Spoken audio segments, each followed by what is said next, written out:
8:35, so I would like to get started, and we will get started with roll call, Michael. Alderman Bob Bauman. Here. Mr. Joel Brennan.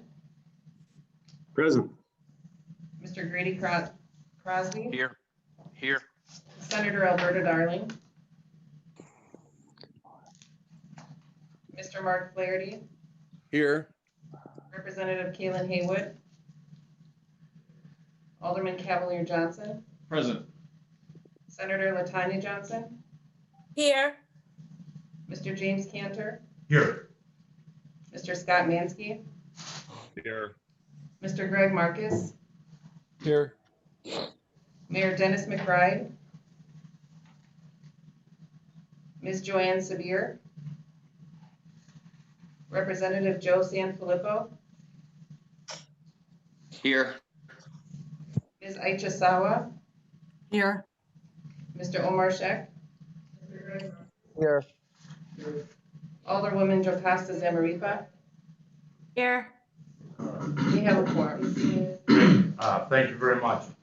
First order of business today is the discussion, if any, and approval of the meeting minutes from the full board meeting on October 16th, 2020. So I would seek a motion to approve. So moved. Thanks, Bob. Do you have a second? Second. Thank you. Alderman Johnson. All in favor of approval of the meeting minutes, please Aye. say aye. Aye. Aye. Aye. Any opposed? Great. Meeting minutes are approved. Next order of business, Steve Marsh, for our financial update. Thanks, Steve. Thank you, Mr. Chairman. Mr. Chairman, Morning, could I everyone. tell you Alberta Darling's present? Great, thank you, Alberta. Thank you. Today we'll be reviewing an updated forecast for the 2020 income statement, the first forecast of the year for the 2021 income statement, and the 12-month projected operational and restricted cash positions. Now, the key takeaways for today are that we're revising down our net income forecast for both 2020 and 2021, largely due to a projected decrease in tax revenue collections. However, our cash positions will remain relatively healthy through the end of calendar year 2021. Before we get into the numbers today, I do want to highlight a few notes regarding event activity. As has been the case since March, attempting to accurately project with any certainty the impact of COVID-19 on the district's event calendar certainly has been challenging. The pandemic has caused a tremendous amount of volatility within our industry, and the individual actions and decisions by meeting planners, concert promoters, and sports leagues have become increasingly unpredictable. This set of circumstances caused management, when developing the 21 budget that the board adopted in October, to take a conservative approach when attempting to project event activity in 2021. We elected not to budget all of the confirmed events on our calendar, knowing that evolving circumstances surrounding the pandemic could cause some of these events to cancel. Thus far, our budget approach, I believe, has proved to be prudent when the Admirals and UWM announced, and the way before then, that they will not play their 2020-2021 season games at UWM Panther Arena. While this confirmed loss of event activity is certainly sobering news, there is no impact to the district's financial plan as a result of these announcements. As discussed at the October board meeting, we elected not to include games from our arena attendance in our year-end 2020 forecast or in the first and second quarter of our 2021 budget. We're optimistic, however, that our three team partners will again take up residence in the UWM Panther Arena and resume a normal seasonal schedule in the fall of 2021. As for our meetings and conventions business, our sales team at Visit Milwaukee have been working hard to keep the business we already have on our books in 2021, as well as add to that number by year end. Management has reviewed the 2021 event calendar and determined at this time that there's not sufficient reason to reduce our net operating income projections for 2021. Some events have moved off their original dates and have been rescheduled later in the year, but none of consequence have given notice of cancellation, nor do we feel there's an outsized risk of that occurring as we sit here today. As for new event activity, as we reported in December, the presidential election recount event in November was a net positive to our forecast. That 10-day event occurred around the Thanksgiving holiday and was executed in such a way that prioritized the health and safety of our staff, guests, media, and the public, while allowing us to earn some much-needed event income. Similarly, and just recently announced and currently underway is an event in which we've transformed our ballroom into a COVID-19 vaccine clinic. We've worked closely with the city of Milwaukee really since the new year to produce and execute a contract and to design an event that, again, prioritizes the health and safety of our staff and guests. And I mentioned this to the committees last week. I probably can't sufficiently put into words what hosting an event like this means to the district. Certainly the positive financial impact that this has to our 2021 income statement is critically important and helps to partially offset the reduction in projected tax revenues. But I also can't think of a better event for the district to host that allows WCD staff to embrace and showcase our shared dedication to being bold, being proud, and being experience obsessed. Hosting any event at the district during this pandemic gives us all a sense of purpose right now, but to be a part of a global-wide mission to eradicate COVID-19 is truly special. And I think I can speak for everyone at the district when I say how proud we all are to contribute to this effort. Marty, is there anything you'd like to add to that before we get into financials? No, Steve, that was very, very well said, and appreciate those comments. And just to echo Steve's point, having this event really hits us in two places. One, it hits us in that emotionally we're able to connect with the community and be a part of this effort to put the vaccine in people's arms throughout the region. And then secondly, it is a very welcome and needed revenue source for us to be able to have some money coming in, but also, as importantly, keep some of our part-time staff who otherwise would not be getting any hours working. So we're very appreciative of this activity. Steve, why don't you continue? Okay, so let's jump into the financial statements. So we're going to look at the 2020 income statement forecast first. This is the fourth page of that income statement document. For those of us in the room, that's page 9 of your packet today. They have column IDs M, N, O, and P at the top. This page compares our current income statement forecast as of January 14th to our last forecast that was sent out in December. Jumping right to the bottom of the document, you'll notice that the net income forecast is projected to decrease by just over $500,000, as noted on line 67, column O. This decrease is driven almost entirely by an expected decrease in tax revenues relative to the last forecast, as noted on line 35, column O. As we reported in December, hotel tax revenues have not come in as strongly as we had expected.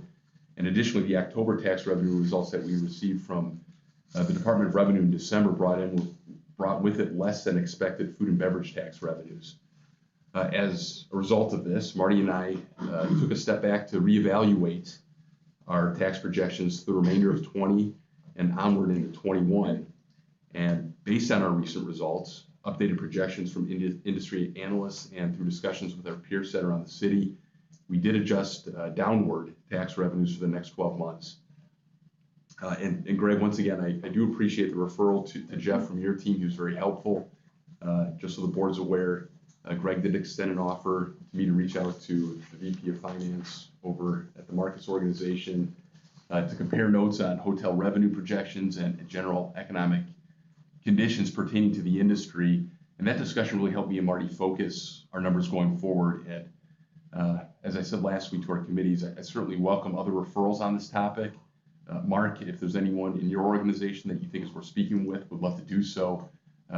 We by no means have a crystal ball here at the district on this topic, and I'm eager to hear how others are evaluating the current situation and projecting numbers moving forward. We did receive the November tax results earlier this week from the Department of Revenue, and they were in line with our revised forecast projections. So I think we're starting to dial in on this a little bit more as we end the year. Elsewhere on the income statement, the variances to the last forecast are generally positive. Net operating income, line 29, increased, driven largely by food and beverage revenue, which is line 4. The forecast in December underestimated Levy's profitability surrounding the election recount event, and also did not include some cost-saving measures Levy has implemented to keep overhead expenses down. Earlier, or I should say last week, the December Levy numbers came in, and I'm expecting to see continued improvement in this category as we close our books for the year. Line 13, other income improved by just over $44K as we salvaged some escalator parts we no longer need after completing the escalator modernization project. Operating expenses, line 28, and operating expenses line 28 and our non-operating expenses line 66 generally remain flat, not a lot of movement in those numbers. Just one other line item to note here on this income statement, and that's line 65, bond interest expense. We've been working with our audit team to ensure our accounting entries related to the two bond transactions that we closed this year are accurate. At this time, I think it's fair to say that our bond interest expense is likely understated. Our original assumptions contemplated amortizing most of the closing expenses associated with the bond transaction over the life of the debt. However, after recently discussing with Baker Tilly, we'll be expensing most of those costs in 2020. This is a non-cash item, but will ultimately affect the income statement and reduce net income when we adjust those entries as we close our books. Are there any questions on the 2020 income statement before we move on? Yes. Alderman. The recount, who was the actual customer of the district for the recount? Milwaukee County or? I believe the contract was with Milwaukee County. The county. And everything has been paid? Yes, sir. Yes, sir. Okay, we'll move on here to the next page, which is page 10, the 2021 income statement. This has column IDs E, F, G, and H at the top. You'll see that we've decreased our overall net income number by about 2.8 million, which is line 67, column G. As previously mentioned, this decrease is driven largely by the decrease in expected tax revenue collections. You'll notice that operating revenues and expenses are up as a result of our modification to our event mix, including the addition of the vaccine clinic. I also want to point out the net positive change to naming rights revenue, line 11. Marty mentioned this in his CEO update that went out in December. We were actively working to renegotiate the terms of our deal with Molson Coors for the theater naming rights, and agreed to final terms last week. Positive change in this line item reflects that deal, and Marty will be talking a little bit more about that in his CEO update. The rest of the income statement remains relatively stable and consistent with projections we made in October. We're in our third week of the 21 fiscal year. There will be many more iterations of the income statement forecast as we move on throughout the year.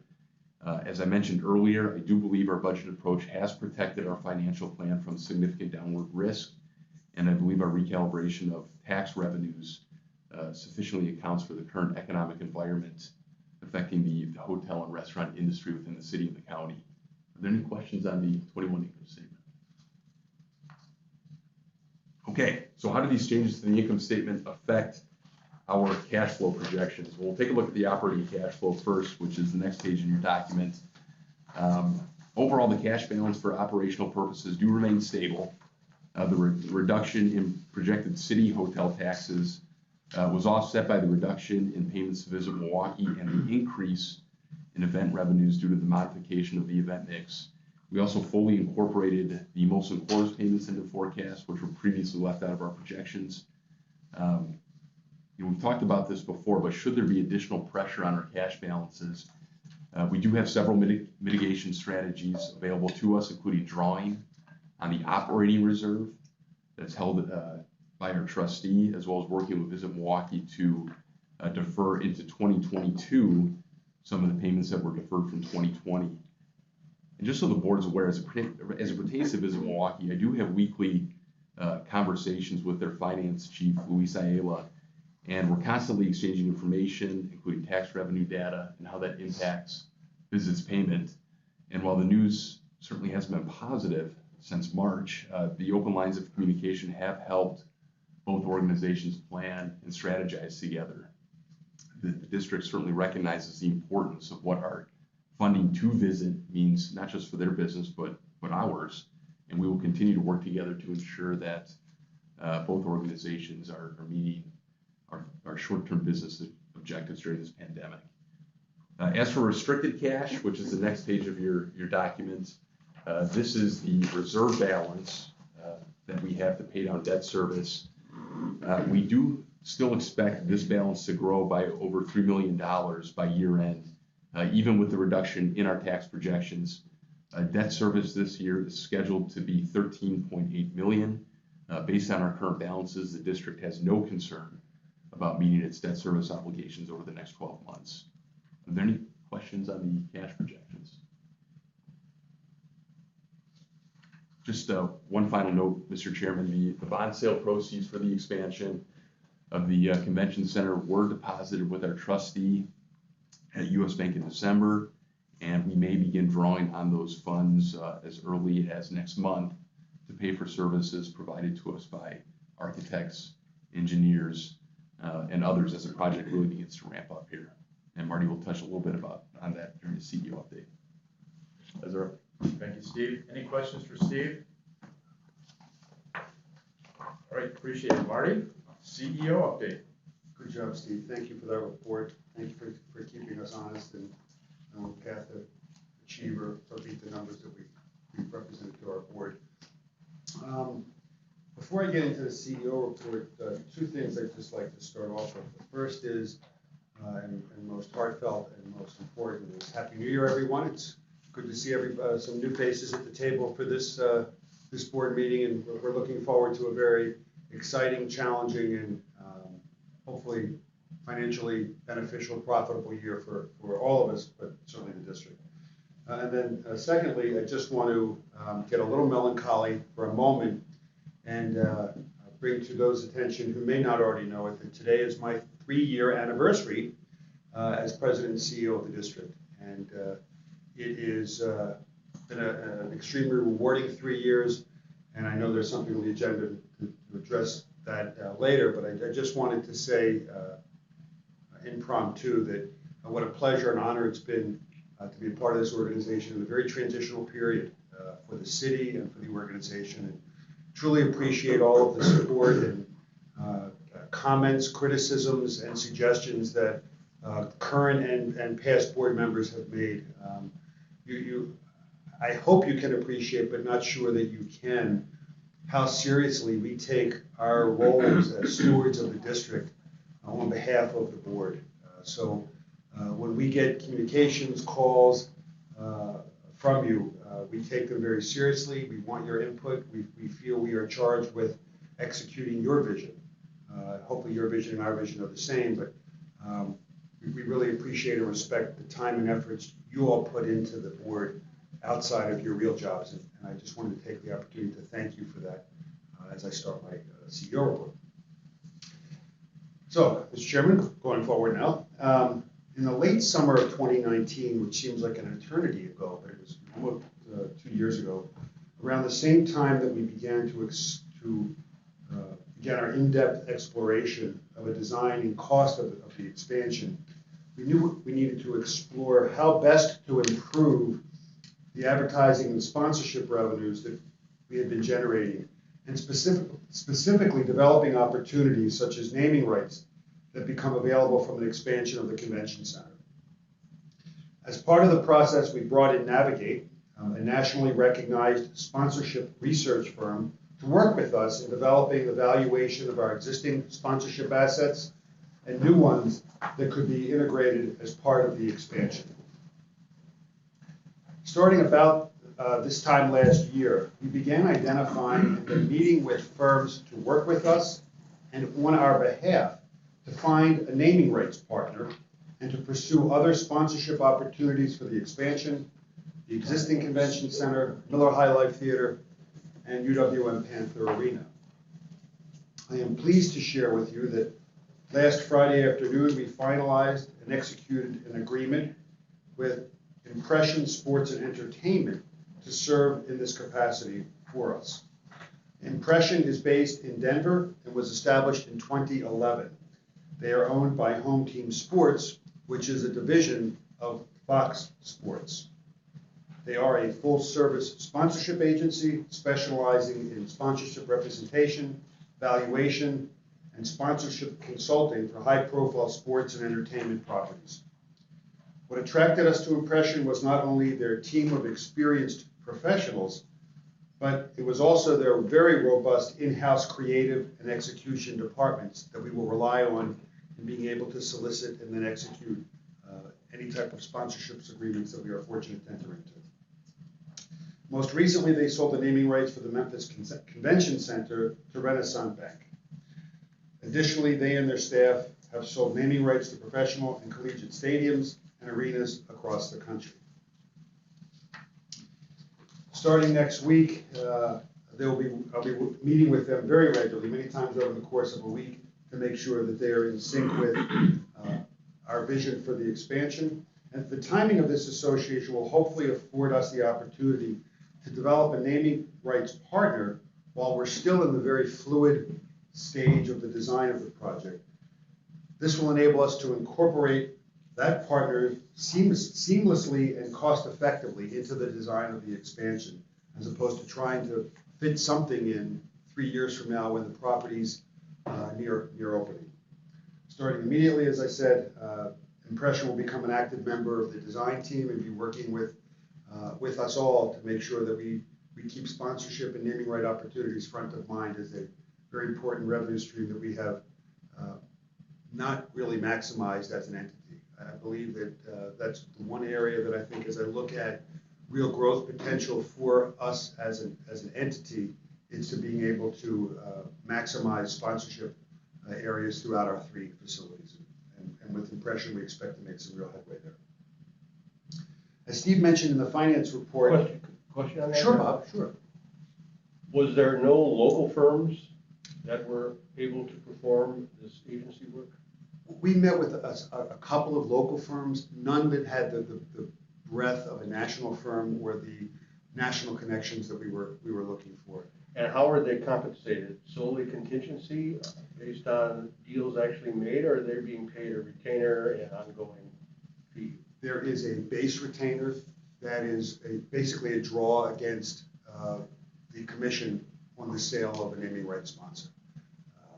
If there is no naming rights sponsor, the term of the agreement is 18 months, and then it can be extended beyond that.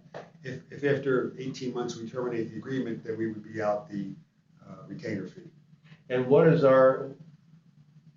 how is that triggered? In other words, do we have complete discretion on accepting a naming rights transaction, even if they deliver one that meets the initial criteria we set forth? Yes, sir. And do we still owe a fee if we reject a naming right deal which they tender to us? Yes. Yeah. And what's the order of magnitude of cost of this agency representation? Over the course of 18 months, very low 6 figures. And it is an expense that we have built into the project budget going back to 1.5 years ago when we initially developed the expansion budget. We included a line item for naming rights sponsor securement. Okay. That's such a word. And so this doesn't preclude us from selecting a non-revenue naming rights transaction like a prominent person in Milwaukee history or in state history. We have no obligation to accept anything that they were to bring to us.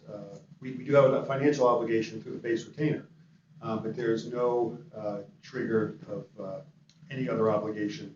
And any sponsors that are approached will have been vetted and approved by us beforehand. We expect to be fully involved because we're not talking about significant organizations and significant dollar figures. I fully expect to be at the table at all of these meetings. So I have no concerns. And that was part of the vetting process. We met with over 12 firms virtually and in person starting January of last year to go through this process. And I wanted to make sure that, to the concerns you've just raised, any concerns that we have were, our priorities take precedent over anything else. And have they given you any sense, ballpark, what the value of a naming right deal would be? We've been given through the review process, our discussions with Navigate, as well as with this organization, we have a range of what they think we can generate. Obviously, their expectation is a bit lower than what mine would be, but that becomes part of the discussions we have as we move forward in security. Was that secret or is that? It's not a secret, but I prefer not to share it because it could be competitive and could come in.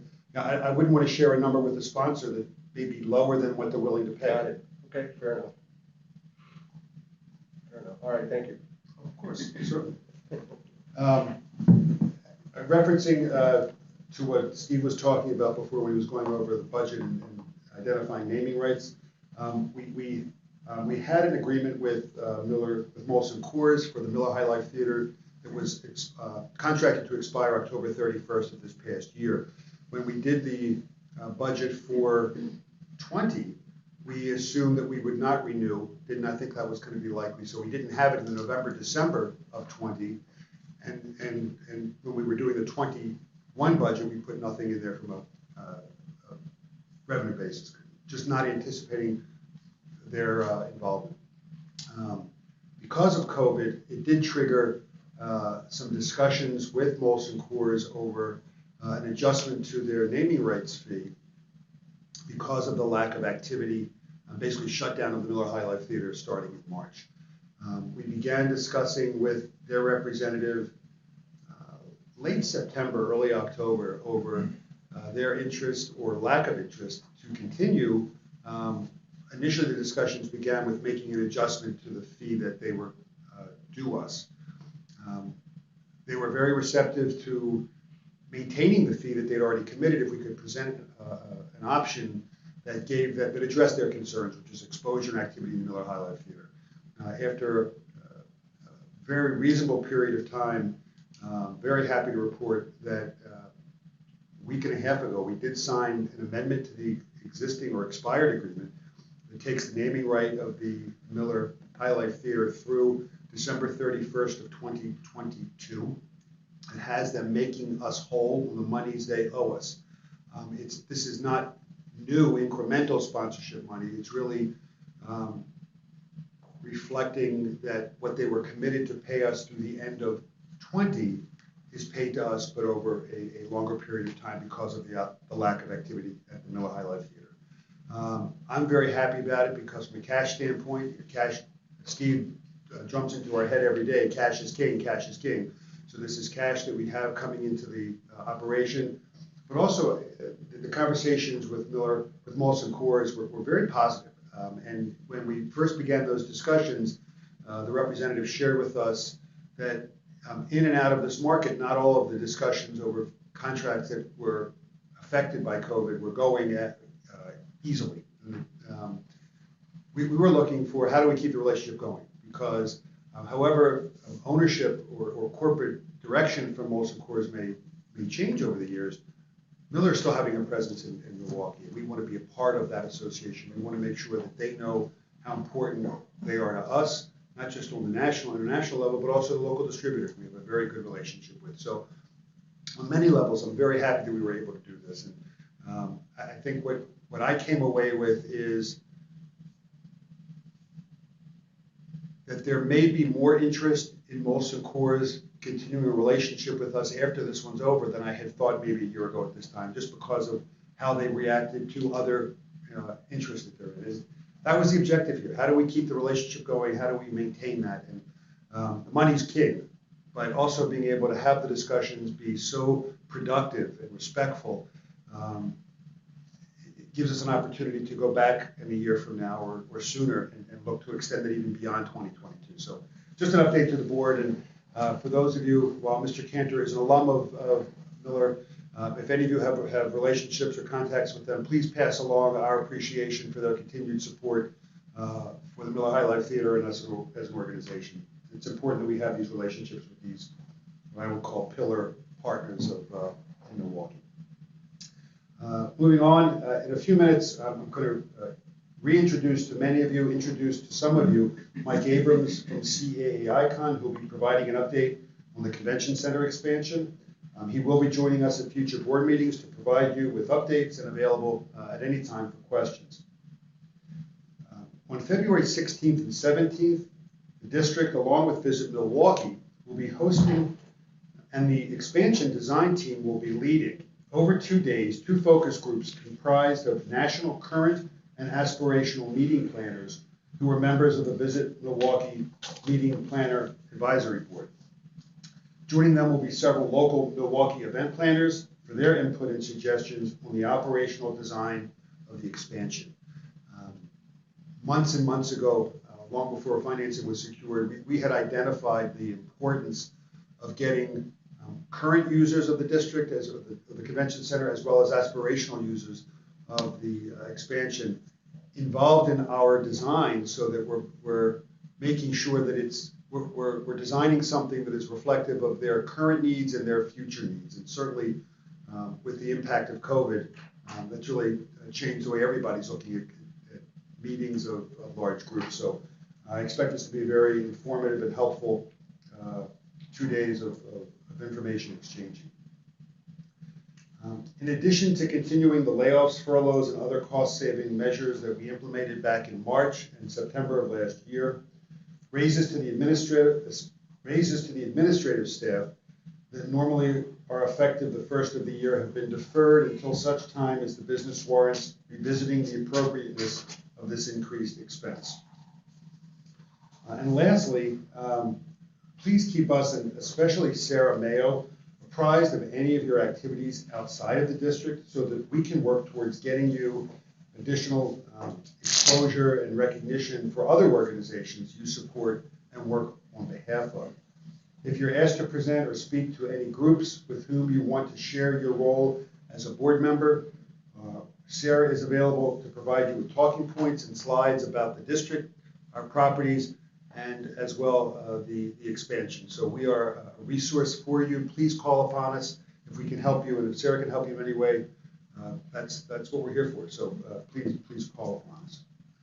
If there are no further questions, if there are no questions for me, Mr. Chairman, what I'd like to do is call upon Mike Abrams from CAA, who is our owner's rep on the expansion, to give an update now that the funding for the expansion has been secured, money's in the bank, and we are working to put something in the ground. So, Just two quick things, sure. if I may. Does anyone have any questions for Marty on his CEO report? Good. Also, Marty, thank you on your 3-year anniversary. Thank you for your leadership here. I want to publicly state that as chairman, you've been a wonderful breath of fresh air and renewed new energy and life into this, and we appreciate that to you and your entire staff. I know it's a team effort, but you leading this has been fantastic. So thank you for that. And to the other point, I did have a speaking engagement earlier this week that Sarah and the team put together for me. It was very easy, at least for me, because of what they did in advance. So it was well received, and when we get those opportunities to tell our story, I think it takes down those walls for us out in the community if there are any questions. So it was well received and well done, and I think there's probably a template that you already built for that. So if anybody has that, it also keeps us consistent on our point when we're out there telling that story. So, sorry, Mike, thanks. Mike? All right, good morning. Mike Abrams, CA Icon. As Marty mentioned, we are the project's owner's rep, project management company.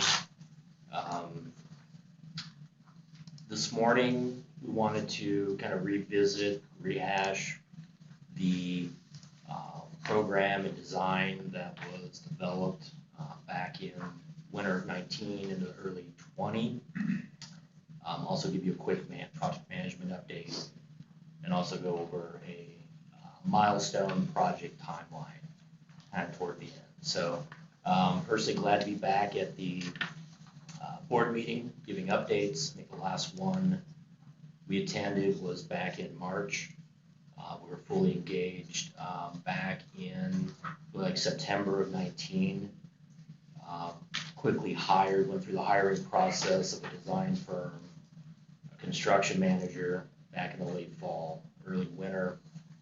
Developed an overall project budget, came up with a concept design early January and February, and then presented that in March of 20. We have, since March of 20, we've still been fully engaged with the district on the project, even though we kind of hit a little bit of a pause button waiting on financial approval. But continued weekly meetings with Marty, helped with some back to work protocols during the summer, and just continued to be fully engaged with the entire team, and continued our project meetings, even had phone calls with our design team and construction manager over the summer and into the fall. So we didn't want to lose that connectivity and some of the momentum that we had going into the early stages of the project. So like I said, we want to step back and since there's some new board members, we want to get them kind of up to speed on the floor plans, show them the renderings, and then just as a reminder, some of the existing and returning board members as well. Okay. So this is a slide that we showed back in March as well, just a reminder of some of the stakeholder groups that we have fully engaged. We continue to have engagement with as part of the project. Within the city, all the departments we had some meetings with back in the fall of 19, going into 20. We'll continue to have some refresher meetings and get these different departments up to speed again, and just give them updates as we go through our different design stages. The city development, the neighborhood services, public works. We've met a few times with Eric and the Office of Sustainability. We know that's a big focus going into this project and design. We're still very focused on that. We want to revisit our thoughts with that group as well, with Eric going into the spring here. Of course, WCD staff, engineering staff, facility staff, event staff, we've integrated them into all of our planning meetings. Visit Milwaukee, Peggy and her staff has been involved in the past in planning meetings, and we'll continue discussions with them going into future design stages. We had hired Prism Technical Management and Cross Management as our inclusion consultants last year. We continue to coordinate and plan with them. 2021 is going to be an important year for in the next few months as far as finalizing the hiring of our inclusion goals, firms, and also planning out some community outreach events going into the summer as we gear up towards hiring of the subcontractors and going into the contracting stages later in the year. Peer reviews, we had some peer review meetings last winter. We're going to continue building upon that. We're also discussing planning a few trips to some other recently completed convention centers that we think are best in class, and gaining some of the best knowledge from those facilities as well. Question, like which one? Yes. Consider best in class. Yeah, there's a few out there. We believe Nashville is definitely one of the best in class ones that we want to visit. Nashville, Louisville, Columbus. Right. Columbus went through a renovation. Louisville shut down for 2 years and rebuilt. So we want to go after comparable peer set markets, and also markets that have an existing and renovation and expansion. Yeah, Louisville is a very similar build out to ours because it was an expansion. Okay. So it's really important to understand what they did to blend in artwork and signage and finishes, furniture, everything like that we're starting to concentrate on. So we want to definitely target that, and we think Nashville is, it's got great technology and signage packages and things like that. We want to gain an understanding and lessons learned from those teams.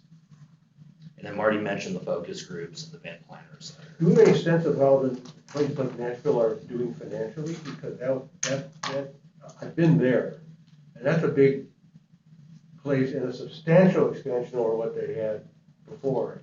Do we know how it's working out financially? I mean, it looks great. I mean, from an architectural and design standing, I think it is a great building. But how is it performing for the benefit of the taxpayers? I'll give you an answer to both. A comment on two things you just said. Love the fact that you love the design, because the architect of Nashville is TBS Design, who's part of the EUA design team that we have working on our project. So I love the fact that you love it. From an economic standpoint, I don't know the specifics, but I do know that they had an excess of several $100 million that they've already committed to reinvesting in either an expansion of the existing or improvements to the existing. So where they really have been able to grow is that whole area around the convention center has become, you've got 2 or 3 new hotels. It's right by the arena. It's hopefully what we'll be able to do in the next 2 to 7 years between the Deer District and all the available parcels around our property to see that type of growth and support, because you need to, it's not just what's in the convention center, it's what's around the convention center that makes the experience so terrific and really is what captures the business. The convention center is important, but it's the neighborhood really that we need to make sure we equally developed and invested in. Okay. Can I ask a question? Yes, sure. On these convention centers that have expanded in Louisville or elsewhere that we're looking at, do we have any idea about what they've been able to attract? What other business they've been able to attract to their convention centers outside of what they were having before? Or is that a question we can answer right now? Within the convention center, asking like what other elevate their. Yeah, correct. I don't think we have, I know I don't have their most current lineup of activities. I will say that the convention centers that we ticked off, Louisville, not ticked off, that's that we've identified, Louisville, Columbus, Nashville, are in our peer set, and we are up against them for most of the same type of large regional national business. And right now, that's where we're losing to them because they've done the improvements. So it's as much as keeping up with the Joneses to be able to attract that business. But in the months ahead, we will get that information. When we do, I'll share it with you. And Cavalier, over the course of time, over the last, I guess, 18 to 24 months, we've kept track of things that we've lost here. Obviously, the COVID situation notwithstanding, but things that we've lost, and that's kind of is in that report. So we're happy to go through that with you as you're getting more familiar with all the board activity, and that might help kind of get your head around like things that we've lost and where they've gone. Thank you. There were a number of studies that we did over the past 20 years. If there's anything you'd like us to provide you, there are a number of studies that were done by HVS and Crossroads that talk about, really would give you an idea of the history of what's gotten us to today as far as what we've looked at to support and justify coming to the board for an expansion. And we can get that to you if you'd like to see it. Yeah, love to. Okay. Okay, this next slide is something we also showed back in March, just a reminder of some of our program mandates that we had to hit during the design as sort of minimum standards. We needed at least 300,000 square feet of continuous exhibit hall area, which we have now in the current design. New ballroom for at least 2,000 people. We have that ballroom up on the roof level. We'll show you the renderings, remind everybody of that. At least 24 new meeting rooms. We have that planned. Parking, we're losing the surface parking, so we have to replace parking. A big portion of the west side of the new structure is 3-level parking garage that's integrated into the building. Right now, it's currently at around 450 stalls. Connection with surrounding neighborhood, of course, is important. Activation, ground level, and redoing and the area in Bell R. Phillips from the existing center to the new. We want to have a nice street front and sidewalk replacement with some amenities and make sure that that's a consistent design throughout those two blocks. Code updates. We have to look hard at the code and ADA when we're designing and building this expansion. So we're adding occupancy,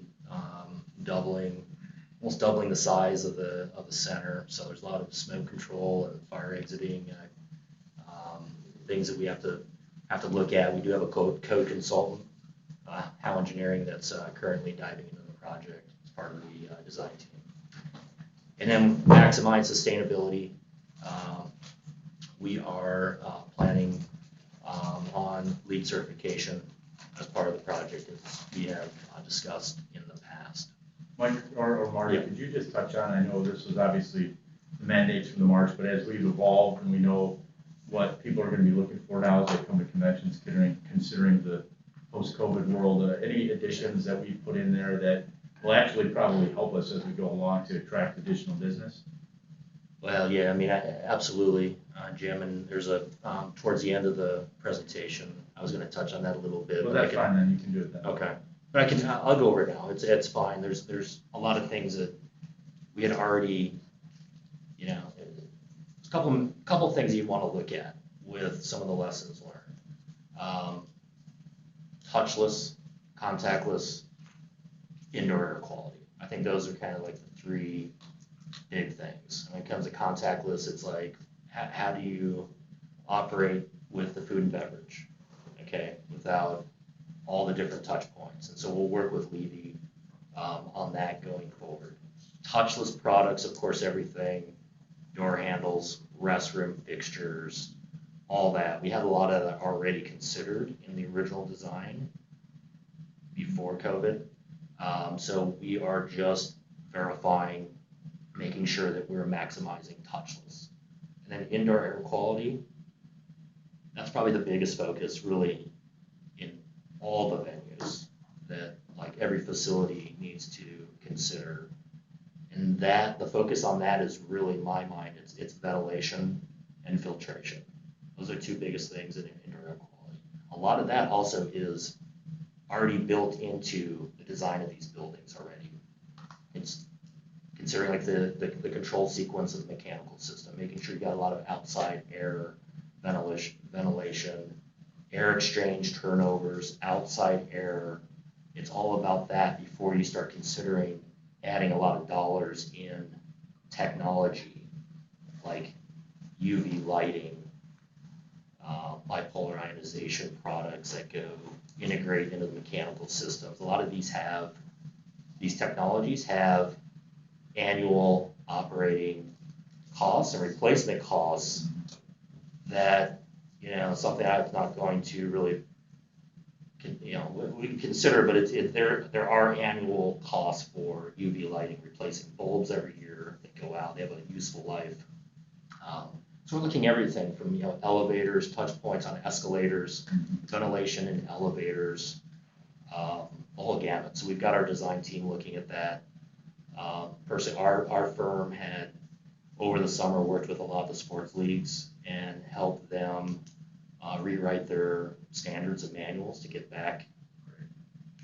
public back into the arenas and venues. So we have a whole entire team that's up to speed on all the technologies and processes around COVID. So we're ready. We're hitting it hard. Thank you. Yeah. Over the summer, we did engage Mike and CA to help us with our resumption of coming back to work in the summer, and have worked with their experts for this building.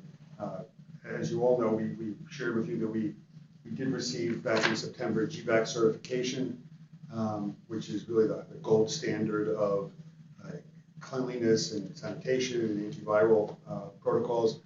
We purchased a number of pieces of equipment to support that, with electrostatic defogging machines that we can go into rooms and kill any virus after an event has taken place. And all of that will be integrated into the design of the new facility. That's clearly one of the points we want to share with the focus group, the attendees of the, how important is this? What are you looking for?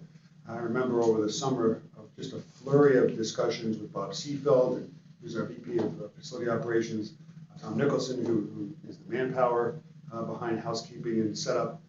We were all like, everybody's talking about UV lighting and how you're going to put lighting over top of the handrails for escalators. And then the next day you find out, well, but if you do that, you affected the life expectancy of the handrail, the rubber in the handrail. So it's more cost effective to have somebody at the bottom of the handrail wiping it down as it goes. So the good thing is that we'll be able to we will have learned a lot before we get to the point where we're opening up the new building. We'll be able to integrate these things in a very cost effective manner. Great. Yeah. Okay. All right, so we want to just a quick review, high-level review of the floor plan layouts and kind of come through the renderings. I want to say like this has not changed from the March floor plan layout. We are starting design meetings now and further like programming review and diving into details now. And this could morph and change a little bit, but it's fairly kind of set in stone. But kind of we'll give floor plan updates, monthly if we need to, and just kind of give you guys updates on everything. So this is the first floor plan of the expansion. Just to orient yourself, the top of the page is north at Kilbourne, Wells to the bottom of the page, and Bellar Phillips to the right of the page or the east side of the page. Starting at the very top right corner is the new entry, the main entrance. Little triangular part there in the corner. As you come through the lobby, it's a granite staircase. We are looking at some sort of water feature, a couple stories tall that comes down from the second level. We'll start diving into that. We've got space for the Milwaukee Visitor Center space and the conflux area in the main lobby. The meeting rooms are in orange on the page. The circulation is in the kind of the light yellow color. We have a service corridor that's in the light blue. That's on the back side of the meeting rooms. It feeds from the back of house spaces. And you can see the ground level of the parking structure with access from both Kilbourne to the north and Wells to the south. We're also planning a loading dock, kind of a smaller service loading dock off of Wells. We also know that we're going to need to design some sort of enclosure around that loading dock or a gate system, really for visual from Wells. To the left and the west side of the page, the left side, we have a central utility plant building. It's going to house all the new mechanical equipment and electrical distribution for the expansion. The loading dock or the loading ramp at the very top left corner remains. And at the very top of the page, built into the parking structure, is a two-story administration building.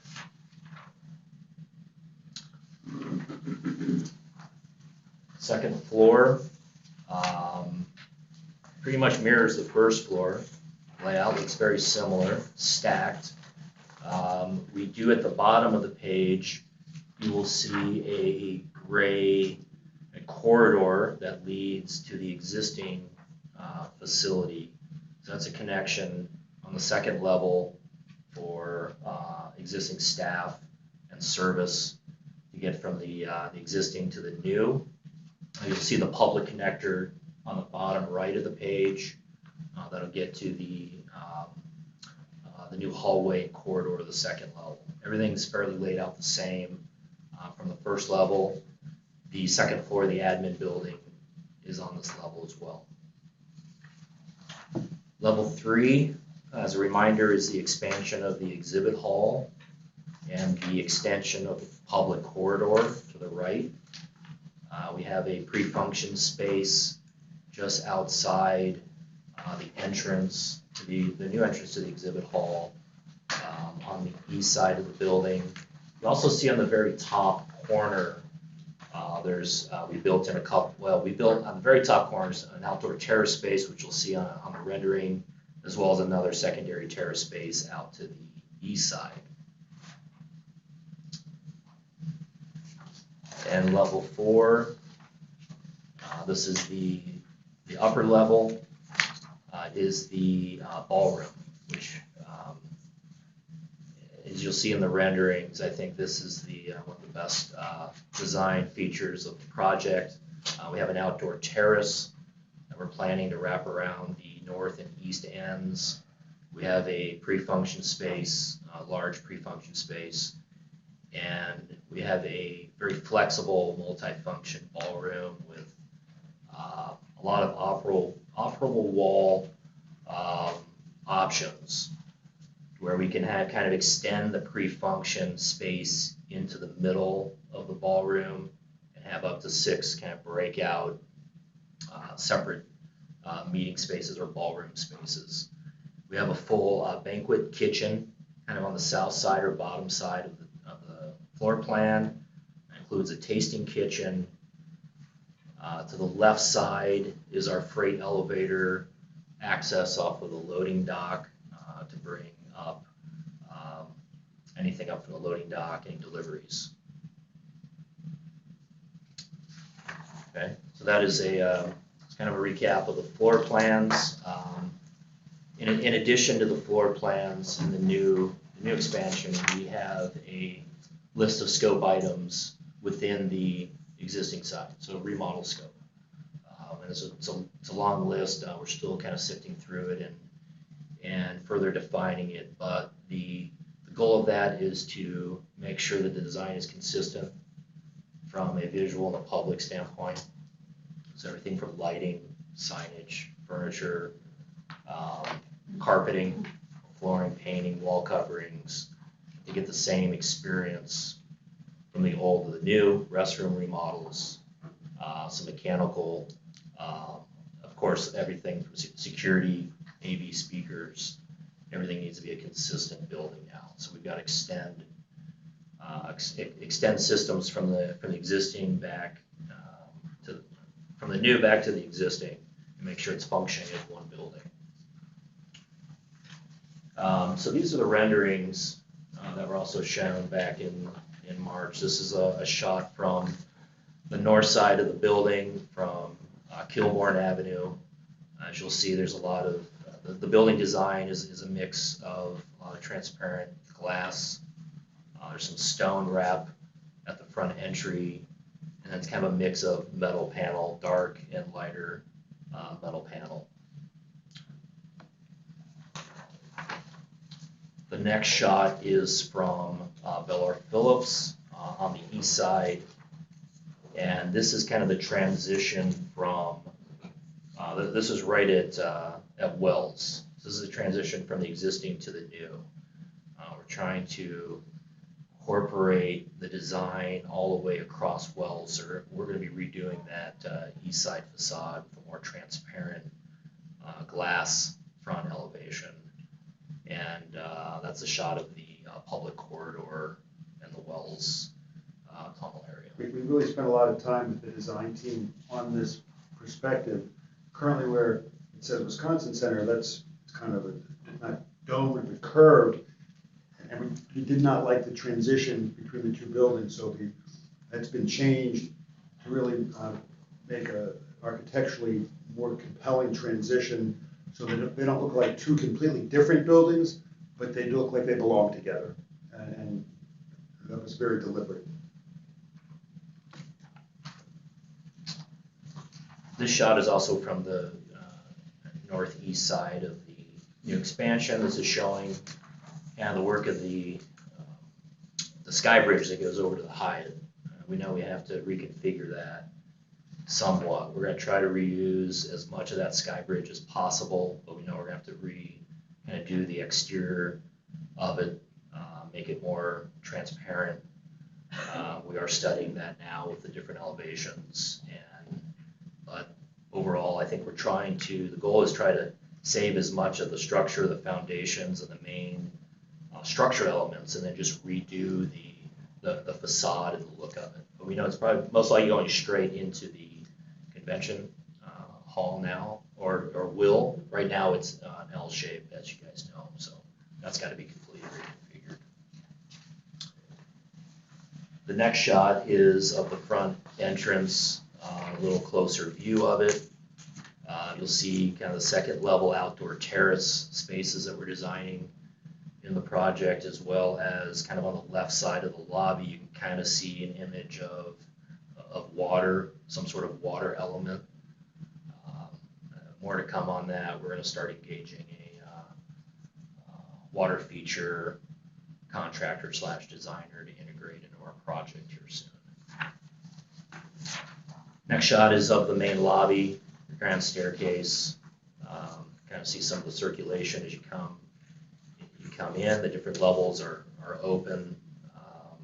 There's good gathering space here on this grand staircase. This is where all the vertical circulation and public gatherings could occur. And as you look at this picture, you see on the third level, that's just outside of the new Hall E. So it's a very open atrium lobby as you approach. The idea is just to try and make it feel like a very large open space, but not overpowering.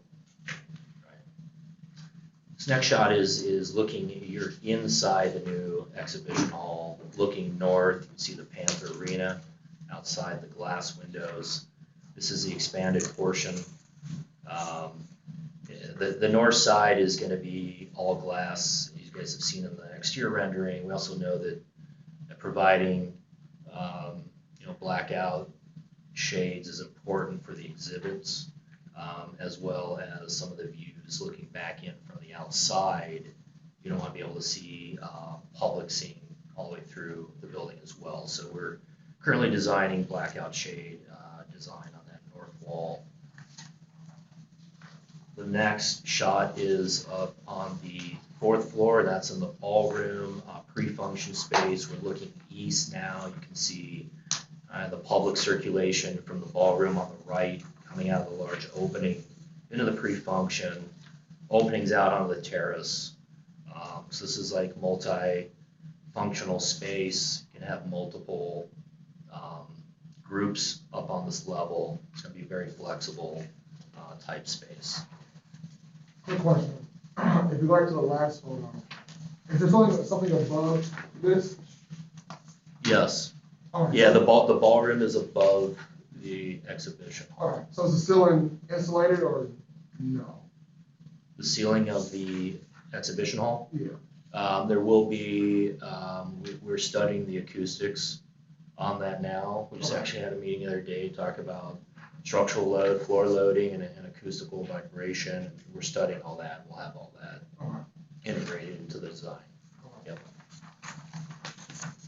We had a lot Yeah, of we- discussions last week about where we put the stage for an EDM show, so that we can have an EDM show on the exhibition level while we have something going on in the new ballroom. Okay. Yeah, yeah, yeah. You need wall insulation, floor insulation, vibration, noise. It's at the top of our design goals here. And the outdoor terrace up on the roof, you can start seeing the function of what that could look like. Starting to see some green roof elements, and we're extending even our structural loading out to that floor deck in case we wanted to load up vehicles for auto shows on the outside. Is there any type of heating element outside or We're- wall or? We're looking at all that, yeah, either permanent or temporary type heating spaces for sure. Yeah, it's tricky. The temp heating is tricky because a lot of it that I've seen just, there's some challenges with that. But Sure. putting in some permanent, we've got some challenges with just kind of the height and where we would end up putting some of those elements, but it's on our list of review, Jim. The idea, Jim, is to, as best we can, have it be a 3, if not 4 season space. Sure. Probably not in January with 3 feet of snow and -20. Right. However, part of having this open space was being able to serve as an attractive component to be different. So that will be a challenge, but something that we charge them with doing. Fall, because fall's obviously big connected. Yeah. That would be a good element. Well, and we've seen with a lot of the restaurants have done with outdoor dining now with pods, something that we've Good. talked about being able to integrate in this design as well. Thank you. The next couple shots are higher elevation shots, kind of looking down at the building. This is again on the east side. Like just here, you can just see a lot of the transparency through glazing systems from the outside in. The next shot is kind of further away from the northeast side. Now you can see the old building, the existing building and the new side, how that's going to come together. You can also see in the background sort of an array of solar panels that we started doing some layout last year on. We're going to start diving back into that with some solar vendors going forward this spring. You can kind of see how the whole, couple of blocks will come together from the shot. I think it's a good shot. Okay, so that was kind of a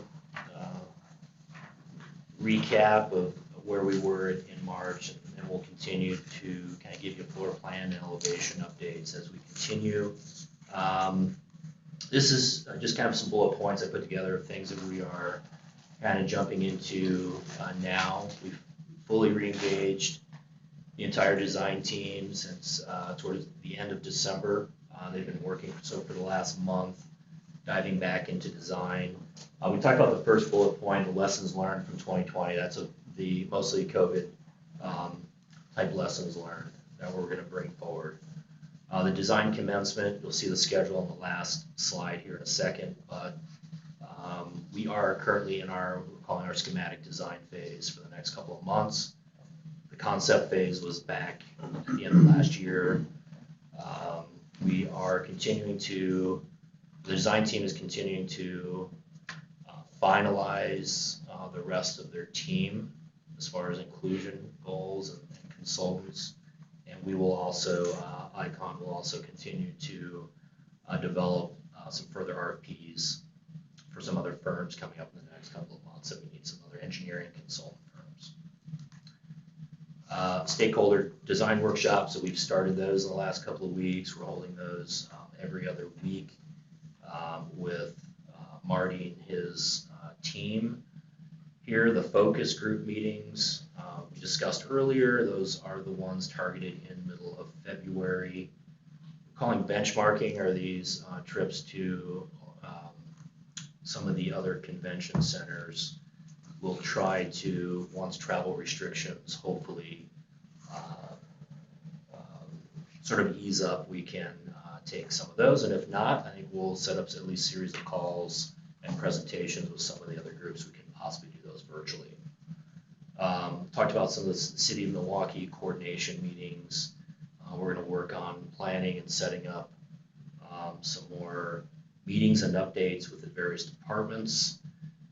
We are also proceeding with plotting out our next series of soil borings and environmental borings out on the property, and also doing some due diligence with the old convention center building slab that is under that parking lot. There was a couple of old foundation tunnels that we know that run through that property. We are going to go out there and do some investigation work and make sure we understand where those are at, so we don't have any delays as we start the beginning of our underground work.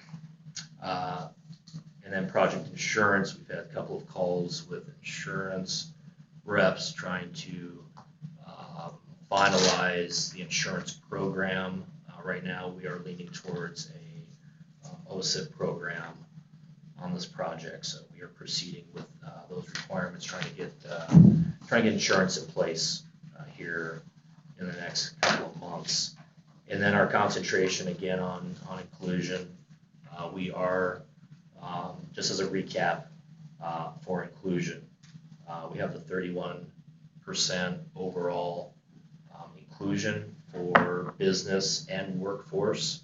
It's a combination of MBE, WBE, and DVB, disabled veteran business enterprise. It's a mix of 25% MBE, 5% W, and 1% disabled veteran. We are also proceeding with a 40% RPP, similar to a lot of the other larger projects in the city in the last 5 to 10 years. So that is sort of a PM update. The last slide and update, I want to just kind of give a high-level milestone, a visual of where we're at with the project timeline. Right now, on the left side of the page, the first quarter, and these are at completion milestone dates and timelines. So schematic design, that's what we're in now. That will complete here in a few months, the end of the first quarter. We'll dive right into our next design development stage, which will be complete by third quarter of this year. And then we are proceeding after that with finalizing a couple of early bid packages, design bid packages to go out for bidding. And that'll be on our underground utilities, earthwork, foundations, deep foundations, probably vertical circulation, elevator cores, probably a little bit of mechanical, electrical. And then also the envelope, the exterior wall bid pack will come out at the end of the year. We're doing that in order to target a groundbreaking, maybe an early mobilization at the end of 2021. And then the goal is to break ground early first quarter of 22. Hopefully in January, we can start doing some site demolition and some deep foundation work. And then the construction timeline and duration right now is at 24 months total. We are integrating the remodel portion of the scope within that timeline. We're working right now with the district to determine some weeks where the event schedule looks a little lighter, that we can sort of integrate a lot of the remodel, but we will attack the remodel in phases, obviously, and around the district's event schedule as much as possible. So that is a recap of the PM update for the meeting. If anyone has any questions. Could you refresh our recollection on the current project budget? $419 million. What was that again? $419 million. Very good.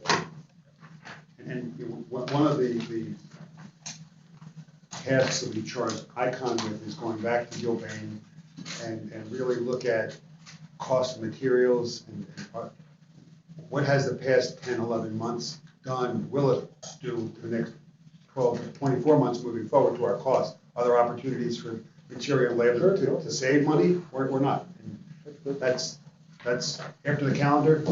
It's in fact, we had a budget meeting yesterday with Mike and his colleagues, so.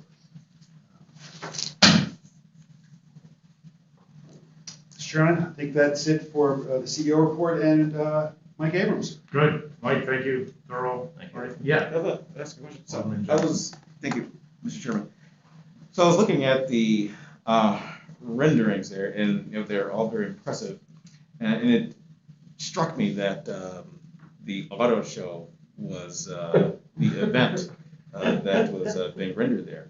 And as I was looking, maybe they were out of the frame, maybe there's only so much you can do with sticking the people in the renderings. What I did not see are families who were indicated in the rendering. And I say that because I'm married with children, a 10-year-old and two twin daughters. And we go to the auto show, most every year, and having small children, of course, in restrooms, sometimes you got to go and change a diaper. So I'm wondering how the restrooms would be accommodating to families, particularly families with small children, and not just small children, also for women, because in the United States, of course, when you walk into any restroom as a man, all of your basic needs are met, right? There's a toilet, a urinal, there's a sink, there's soap and a mirror. But for women, for the most part, that's not met with feminine hygiene products. So I was wondering if that was something that was top of mind for you guys, if that's something that's been incorporated, how we're going to accommodate families and women who are coming to our spaces as well. We have not, I'll take this one.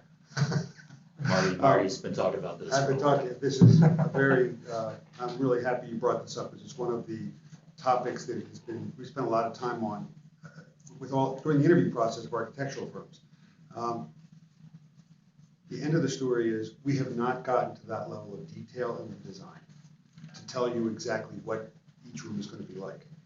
The discussion we've already identified the need to make sure we have adequate men's and women's restrooms from a capacity standpoint, that there's the type of amenities that you say are currently lacking, to the extent we can include them in the design for women in the new facility, and the modifications to the existing we will. We're also, and this is a real hot topic for me, is I want to make sure that we've also integrated into the design gender neutral restrooms. We can't be modifying restrooms based upon what we think an event attendee may be to a specific event. We need to make sure that we have dedicated restroom facilities for any type of user. And that also means disabled, certainly ADA compliant, but we've also had an association with one of local family that has a family member who needs special attention for restrooms and access, and we've modified that in Panther Arena. And I know that Joel, when he was with Discovery World, addressed it at Discovery World. The Fiserv Forum did the same thing. That is very front of mind to when we get to that level of detail for design. Again, we're not there yet, but I can assure you that we will be involving constituents who that is critical to their day in, day out activities to make sure that we have accommodated them beyond what may be required by code. I don't know if that answered your question, but the level of detail that you're asking for, we just haven't gotten to it yet, but it will be addressed in the final product. Will that be part of the focus group questioning then? I think it's about. I think we'll certainly want to know their concerns, but it's a priority to this organization that it be there. So we may exceed what they say is necessary, but there's a community, and it's not just a community of Milwaukee. It's anyone coming into this facility needs to feel comfortable that they can be accommodated in this property, and that will be hopefully a selling tool. In my prior organization, the reason why the gender neutral restrooms is a very hot topic for me because I had a number of events that it was important, and there was a lot of conflict between the event and the building over how to accommodate that when you get into, especially when you get into situations where the client is not renting the whole building. It's very easy to do whatever the client wants when they're the sole user. It gets a little bit more complicated when you're sharing public spaces. So by identifying it as part of a permanent build, you've taken away a potential problem before it even comes forward. Thank you, Marty. Sorry. Any other questions, comments, concerns? Good. Awesome stuff. Good to see it. Good to see it. It's starting to move. Thank you for that. With that, I'll turn over to Kirk for just a brief. I think we'll have a vote on this, right? Yep. Really quickly, congratulations on your 3rd anniversary, Marty. With that, the terms of his current contract are up, and the parties, Marty and the governance committee, have been working on memorializing terms for his continued employment here. We're not quite there in terms of the agreement on it, and so the request of this board is to approve the letter agreement that's been provided, which will extend the current terms and conditions of his employment for 3 months while the parties finish those talks. And so with that, I ask this board to consider a motion approving this letter. So Thank you, Bob. great, thank you. All in favor of approving this letter, say aye. Aye. Aye. Any opposed? Great, motion carries. Thank you. Thank you. Just a couple of minor things, I think. Future board meeting dates, a couple minor revisions, I think, and just call everyone's attention. Michael, please. So we did cancel 3 board meetings. We canceled the March meeting. The committees and the board meeting for July are canceled, and the board meeting for December.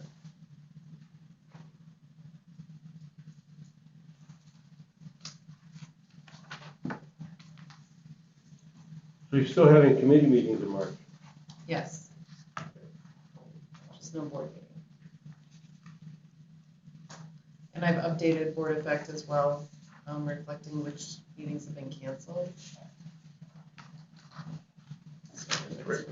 So noted on that. Thank you. Please adjust your calendars accordingly. If you have any conflicts, as always, please get in touch with Michael or others to make sure that we know who will be attendance because of the need for quorums and potential votes.